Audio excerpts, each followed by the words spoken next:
premièrement, on va calculer la concentration C totale de cette eau minérale, c'est-à-dire la concentration en ion Mg2+, et Ca2+, qui existe bien sûr dans l'eau CDL.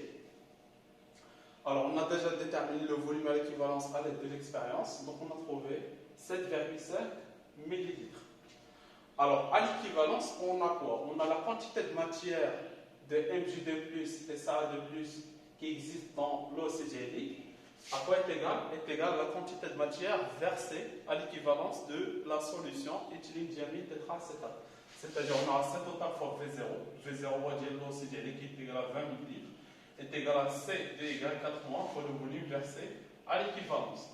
Donc C total qui est égal à la somme des deux concentrations Mg2+, et Ca2+, est égal à C égale 4 mois fois V équivalence divisé par V0. Donc la concentration de l'éthylène-diamine tétraacétate, c'est 2 fois 10 à la puissance moins 3, multiplié par 7,5 divisé par 20. Donc on trouve une concentration de 7,5 fois 10 à la puissance moins 4 mol par litre. Alors la question numéro 2, calculer la dureté expérimentale de cette eau minérale, puis comparer avec la dureté théorique.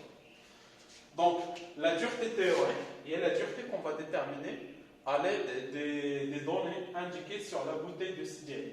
Et la dureté expérimentale, c'est la dureté qu'on va déterminer à l'aide de la concentration C totale calculée, bien sûr, lorsqu'on a utilisé l'expérience.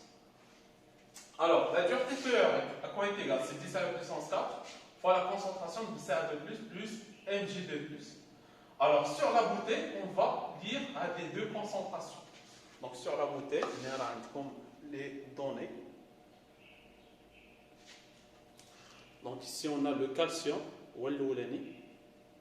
fait une concentration massique. Maintenant, les concentrations massiques, c'est 12 fois 10 à la puissance 3, moins 3 grammes par litre. Et la concentration de Mg2+, c'est 9 mg par litre.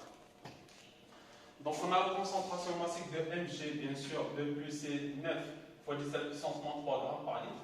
Et la concentration massique de Ca2+, c'est 12 fois 10 à la puissance moins 3 grammes par litre. Donc on a la concentration molaire, donc on doit diviser par la masse molaire de Mg, la masse molaire de Ca.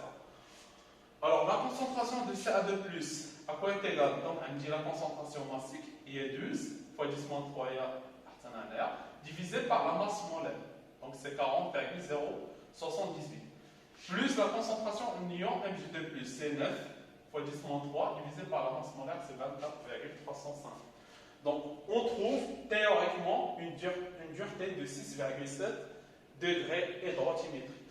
Alors pour la dureté expérimentale, c'est 10 à la puissance 4 fois C total qu'on a déterminé par de C0.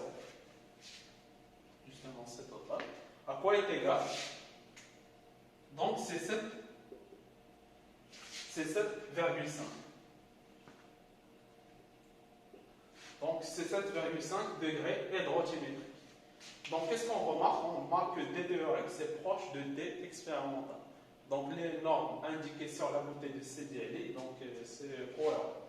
الناس اللي كاتبين الشرع normalement ما كاتبينش même si كاين واحد la différence entre les deux valeurs, T théorique et T expérimental, mais c'est pas très élevé.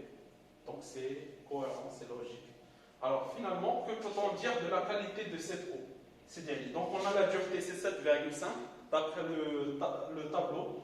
Donc l'eau est qualifiée douce.